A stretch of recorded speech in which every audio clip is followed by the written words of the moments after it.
So we're going to go ahead and warm Gucci up. She is 3, and she is working on her top line. She's working on collection through the back and driving up underneath herself. So I use the lawn trot initially as her little warm-up to kind of open up her body, get her thinking mentally with me. I want her to put her head down and give me the responses I'm looking for. So I use the lawn trot, like I said, just to get that little elevation through her back, get her focus. And then it also is a nice step. I call it the tweener. It's an in-between step going from a jog, trot into a lope. And so, getting prepared for that kind of stuff is always good. So depending on how quick she focuses in, doing some changes of direction, doing some serpentines, anything that engages her core by forcing her to have to open up and listen to me. So I'm working on that a little bit because she did like to be a little more either little higher headed, or else she liked to really put her head too far down and just get front heavy. So we're really working on the shoulders elevating so that the back can come up and the haunches come underneath.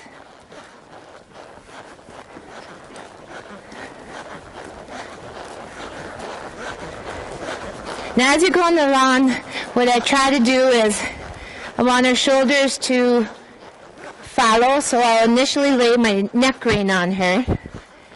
And then if she doesn't listen, I'll kind of pull the inside shoulder back. But if she goes to elevate her head while I'm doing that, I figure out which shoulder is she elevating up through. So my goal is to always have her doing everything with a nice level top line, that her head doesn't have any reaction when she's doing it. So I'm going to bring her over this direction. I need that head to go to a certain place for her body and her conformation and her muscling. There's a certain height in her neckline, and I'm not just looking at the pole, so don't get yourself stuck on the pole. It's the highest point of the neck.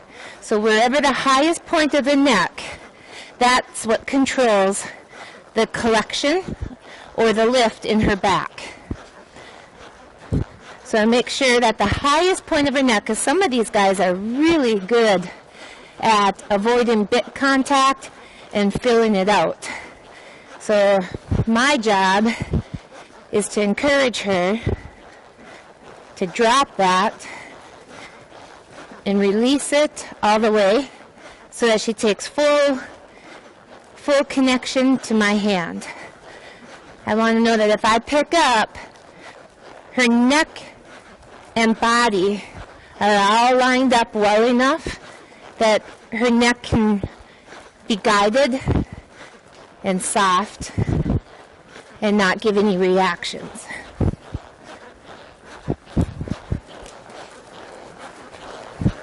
Okay, now we're going to do some serpentining just so she gets off the beaten path. Wanted to practice changing her shoulders a little bit, tensing up a little bit. We're closer to the door, so she's thinking about that door. I'm going to come back over here. Again, elevation in the neckline is a big deal when you're trying to do any lateral movements.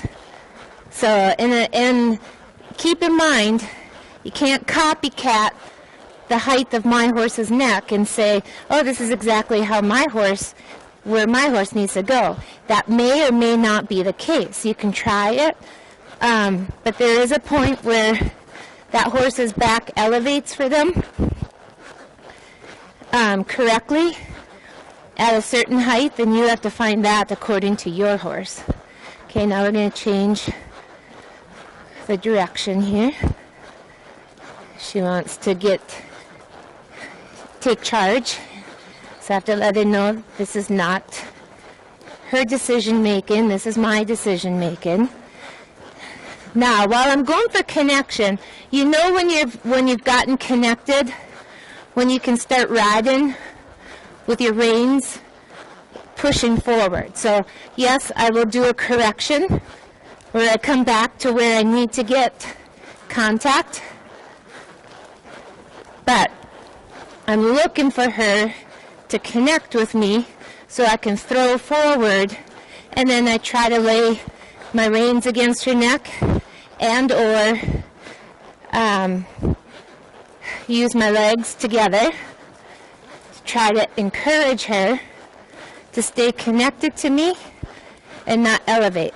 Now, a portion of this is focus, because that has always been a difficult thing for her. She's kind of youthful. She's younger minded, and so focus is part of it, and the other part of it is a little bit of a tight rubber band for her top line. Okay.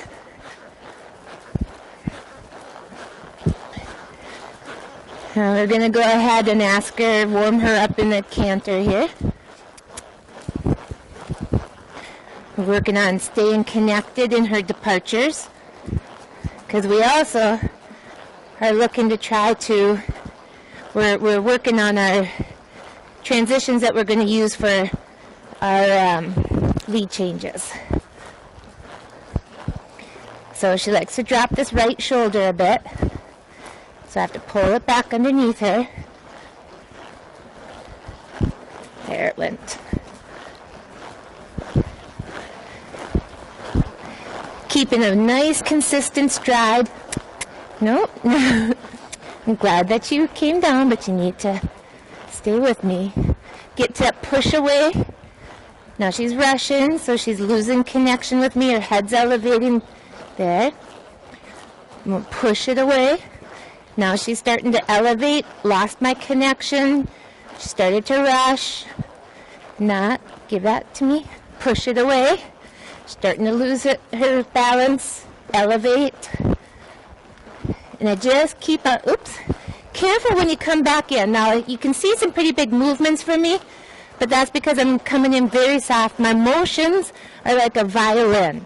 I mean, I'm trying really hard to keep everything separated so that so I don't hit her face when I do come in. Because I want her to be able to respond softly, not be intimidated by the bit. But see, she's tighter in the lope when it comes to giving her rubber band. So I'm going to ask her to give that rubber band.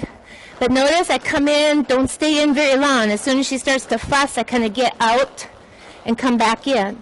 The reason for that is because if you stay in too long, you actually hold their head up, the very opposite of what you're trying to get them to do, which is drop it. Easy.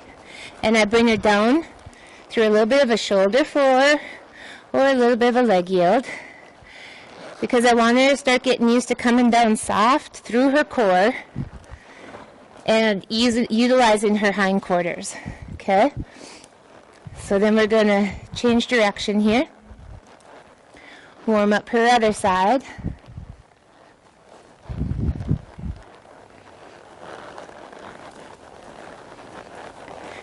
And we'll go ahead and ask her for a lope depart.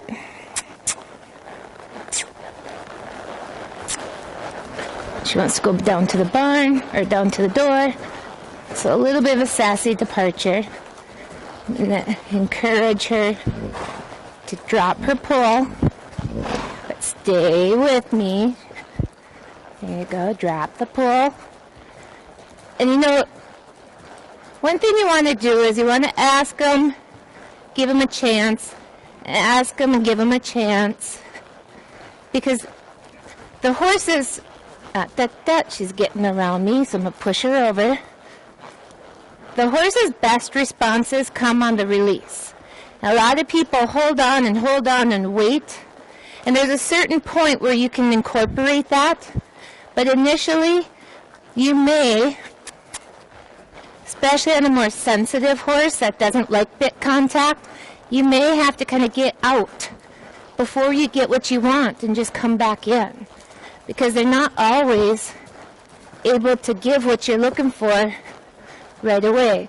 Now, she's feeling a little tight today on this left shoulder. Really worked on it quite a bit yesterday. So we're going to loosen that up manually at a jog here.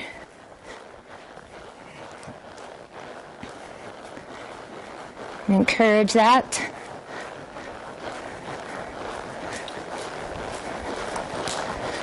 Because she was kind of coming around me and twisting her face too much. So what I avoid, the biggest time that I'll back off is when I either see her head starting to elevate to my contact or I see her starting to twist her face. You always want to keep a perpendicular face. If that face starts to round off to the side, you know that you've got it probably too much off to the side, too much bend. So then you want to back away, give her that chance to fall into it. Just encourage that shoulder, because the reason that body won't give on that side is usually the shoulder, and then that blocks the hind leg on that side.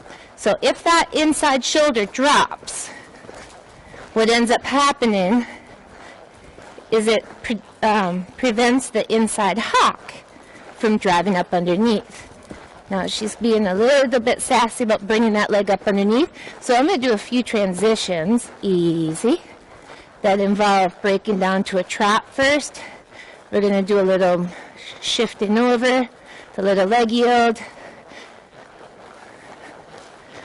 and bring her over, move that left hind over, break the joints loose a little bit, work that left hind glute, hamstrings, and adductors, I guess, the inside ones. There we go. Now we're going to transition off again. Stay with me. No, run, lead. You can't just shoot and fire whatever you want. There you go.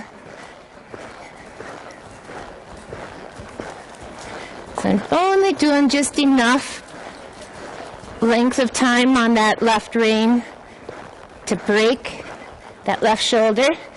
She doesn't appreciate it because she gets it kind of dropped and gets a little strong.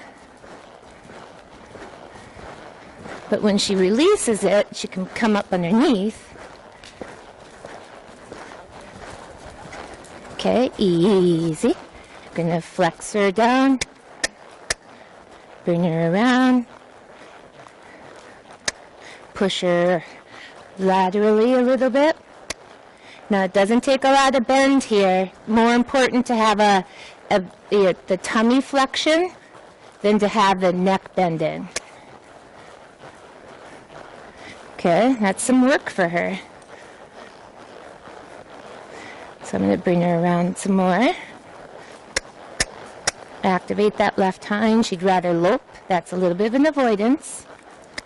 Be easier, she says, to just lope. No. There you go. Just push that left hind across. Straighten her neck a little bit because she's a little more bendy than I prefer. Want that left hind moving over. Good girl. Picks her up. Good girl. Good. Okay. Now we'll get her out of that position. Now we're going to shift her shoulders, encourage her to move over, and let this right hind come through. So we're going to work the right obliques. The right rib cage is now in flexion mode as we encourage her to go forward. Just keep in mind, if you have too much bend in the face, you're going to run into problems with them not being able to engage their core. So right now I'm working the individual cores. I'm going to encourage her to lift this right shoulder. Just wanting to be a little energetic, more than I would appreciate. More energy than necessary. So I'm just going to kind of ride it out. Encourage it to come back. Okay. That's what my outside ring helps with. My inside ring encourages the flexion.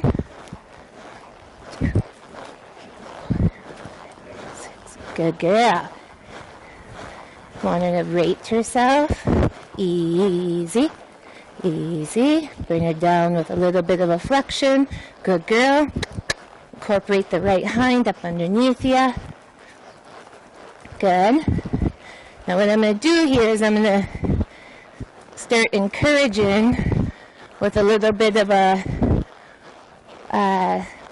with our pattern here. And just do a little bit of some lope overs. Encouraging her to bring that up. Give her a little break from so much oblique work.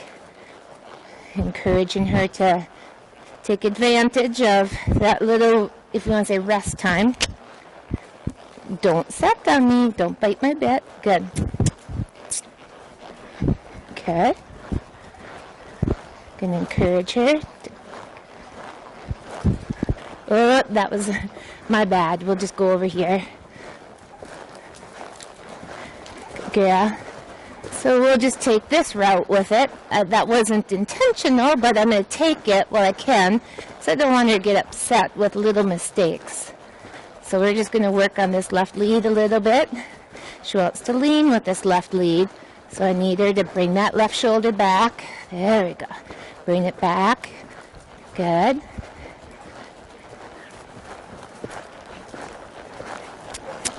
Incorporate a shrunk circle here, a shrinking circle, put it that way.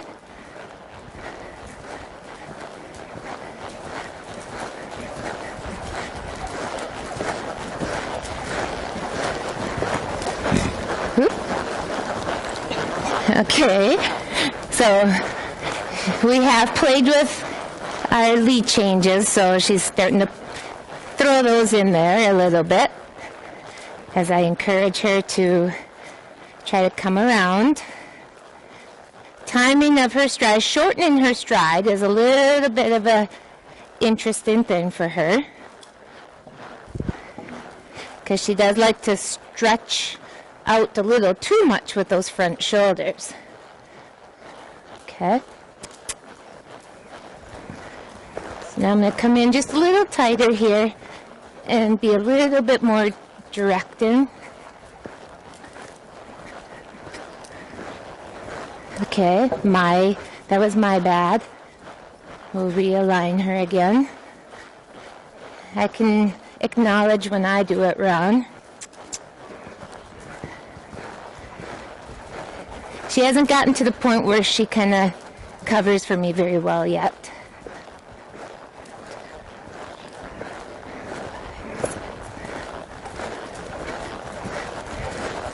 Easy. Bring her down. Good girl. Want her to do a little trot work. Listen to me. Good. So we're incorporating up and down transitions just to conserve her energy a little bit. Good. Easy. Easy. Good. We'll conserve it, so there is a come down to a walk. A little bit of head sass that she has, that's just her running into the bit a little bit when she drops a shoulder and she runs into the boundary line of my rein, the length of my rein. She feels it, so that's why she does that. Okay, now go ahead and ask her for a lope.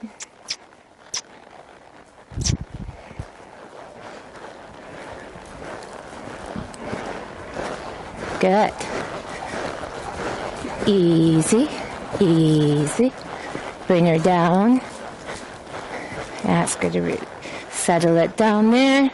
We're going to do jog trot now. I'm going to encourage these shoulders to shift, preparing for this next lead. We're going to come down over here now. Ask her to drop that head. She's like, oh, we're getting closer to the door. I like that. Then we're going to ask her for a look. Good girl. Nice depart. It was so much from the back end, it actually made it kind of took me by surprise, actually. There we go. Good. Destination over here. Follow my lead. There we go. Good girl. A little spunky. Don't need to be spunky. Okay. We'll come back over here. Oop. Okay, we'll turn this into a counter canter then, because that will make it easier.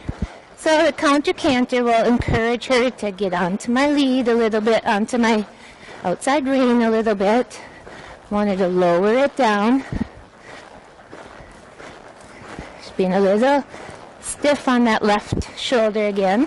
Again, that's probably the little bit weaker one, or the one she likes to drop more. Lifting that left, bringing that left hind up underneath her is a little bit more of a challenge, so I need to encourage her without holding her head up. That's why I have to kind of work with the rushing and the slowing down, the rushing and the slowing down to help her bring her back end up underneath her.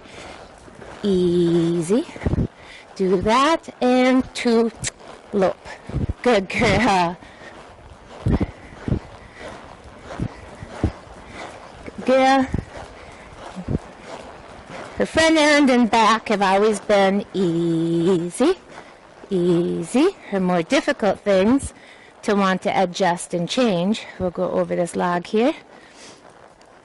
Okay, now I'm going to change her direction with a counter flexion and lope off. We're going to lope off and go off into a counter canter. Good girl. Because I want to keep on working on that left hind coming up underneath her. Would like her head to go down a little bit more, but she's going to have to release the tension in her neck a little bit more. Yep. Catching that left hind up a little bit more so it's a little more active and ready to take on some action when we want to do lead changes. So I want this hind leg to come up underneath me a little bit more. Good girl. So I'm going to shrink this circle a little bit so that I can push her hindquarters a little more, but use the circle size to conserve some of the speed forward so I don't have to pull for as long a period of time, because I'm asking her to shift over, push the butt, shift over. Good girl. Push the butt with my foot, shift over, push the butt with my, there you go, foot, push the butt. Good girl. Easy. Good girl. 3, 2, go. Good girl.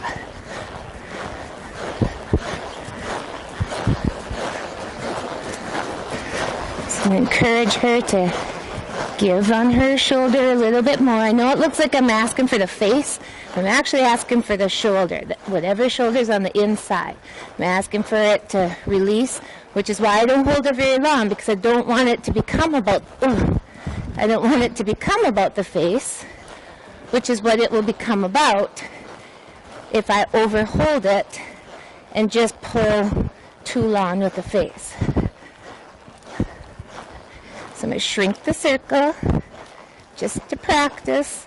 More flexion through the body, working the inside obliques, inside hind, bringing that right shoulder around the corner. Come on.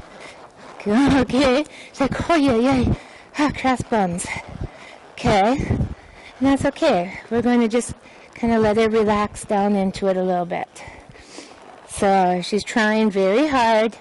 She's staying focused for the most part. Every once in a while her mind gets to go into the door and she wants to get back over there. But getting her into this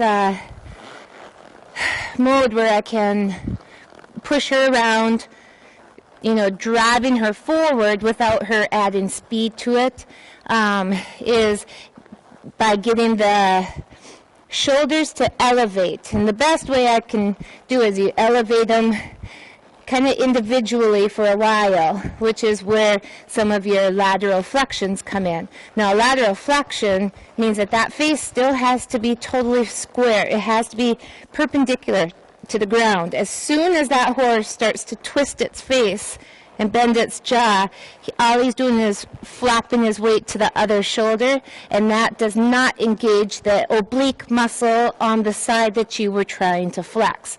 So a true flexion is not, you don't put a bend on a horse to get a flexion. The bend is the result of a proper flexion. So if you bend the horse to get a flexion or as a flexion, you have a 90% chance that horse, depending on the horse, unless you have one of those top $50,000 horses, you are likely to have them give or break or bend in the incorrect way.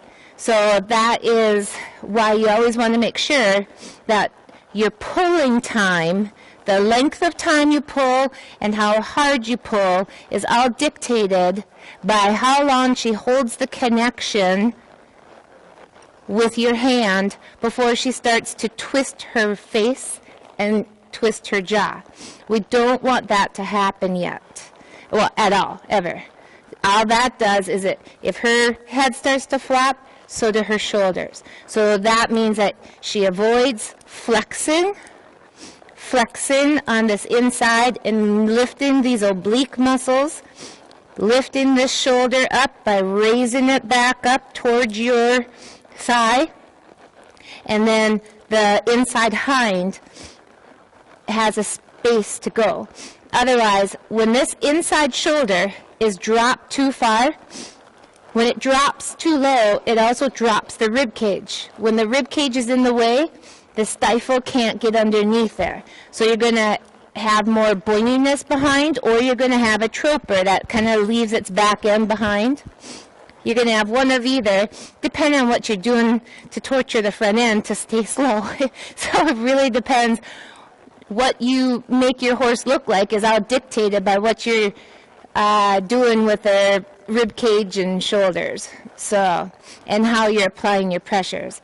But anyhow, this was more just so that I could show my client exactly what I'm working on, where she's at with things, and she had a little longer ride yesterday, so I'm going to end on a happy note like that. Woo. And we're just going to end with that. I'm working on her stop. She's always liked to stop with her front end, so she gets a little fussy when I make her stop on her back end. So this is the other thing that we work on. I have to make sure I'm not running over logs here. Is I'm asking her to do a flexion of her pelvis. Oh. When she flexes her pelvis, she releases her lower back and lumbars. So for a horse that likes to travel or has traveled for a long time and you're trying to therapeutically change how their muscling works, you want to encourage them with backing steps that don't pull down on you. See, she's rushing. That's an avoidance. I don't want rushing. I want her to pick each one individually. When she almost, and then she started to fuss about it, so I'm just hanging out. I'm just waiting for her to go, that's a lot of work. Maybe I should slow down and not work so hard at it. There, 1, 2, 1, 2. So we're going to go forward. What you want to do is do just some periods of time where you just do some backing up with total control. Ho. Your goal, ho, Your goal is to get that horse to flex right, flex left, flex right, the same amount. So if you watch, there is a little difference in her stride length. She does tend to go back farther with her right hind than her left hind. So this is to help split that pelvis, break the lower back loose, and work it like that. Now, she still hasn't done it like I would like, but it's better. She's trying. She's frustrated with me, but that's okay. So a human chiropractor will tell a person that has a lot of pelvis tilt to this way, will tell them to start working by woo. Number one, try to tuck your butt cheeks a little bit more. But number two, go and walk backward. Walk backward, slow and controlled, or just walking backward without just running and rushing backward. And take your time. It's about the sink. It's about the sink. Sink and drop, sink and drop, sink and drop, sink and drop, sink and drop, sink and drop, sink and drop, sink and drop. Good. Now, hopefully you weren't looking at the distraction up here, because she was, basically that was her saying, that's a lot of work, okay, so that's what she was doing. But she had a very controlled right drop, left drop, right drop, left drop, and that's what we were working on trying to get her to. So that is something else that we're incorporating just to add to the whole cranial, sacral, and everything else in between to get it to roll and open and take that fluid movement that she has and make it moldable. So we can push it bigger or we can shrink it up without a change in the pretty of the look. So that's what we're working on. So I hope you enjoyed. Hope that gives you a little bit of a feel of what we're working on. We're also working on some patience. So her patience is something that needs a little bit of practice. So, all right.